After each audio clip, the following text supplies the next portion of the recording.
does this song mean, to you about swimming on the bottom of the ocean going and picking up a shell and looking into the shell, and it will go on, and you just sit there and go, yes. Yeah.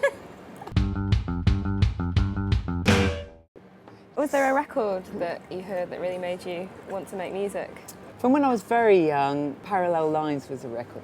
I think it was because Debbie Harry was such a sort of strong sort of role model.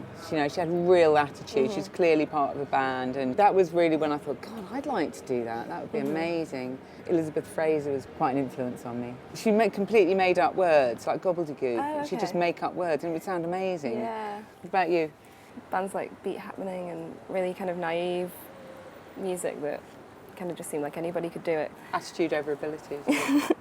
Sorry, that sounded awful. I didn't mean that, attitude over ability. Sure, you've got plenty of ability. I don't know about that. Did you start a band with a grand plan of becoming massive? We had no grand plan at all. I mean, the first album we did was Bob and Pete sort of it was like a melting pot of all the ideas they'd ever had from school. And I think it was that idea that you might never make another one, Yeah. Like, this is it, get it all in, and they've just put everything in there.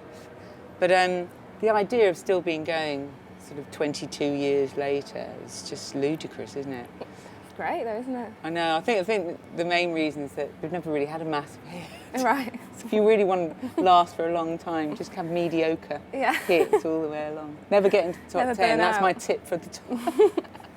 What about yourself?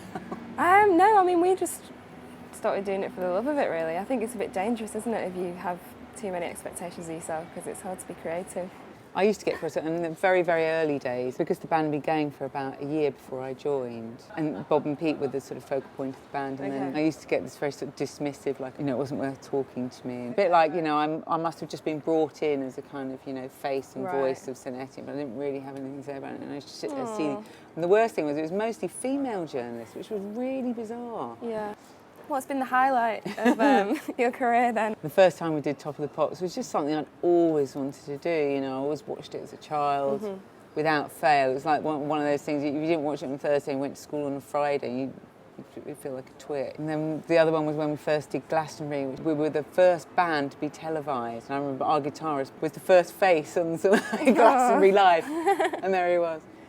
So that was really amazing. And we'd had a really horrible journey. We'd lost our bass player. He'd gone off with 2 Swedish girls, taken pills or something, and disappeared. We couldn't find him. It was a real nightmare.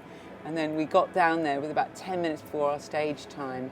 And I just remember getting dressed really quickly without having time to get worried or nervous, and sort of threw myself on. And suddenly there was about 30,000 people. Oh my God, wow.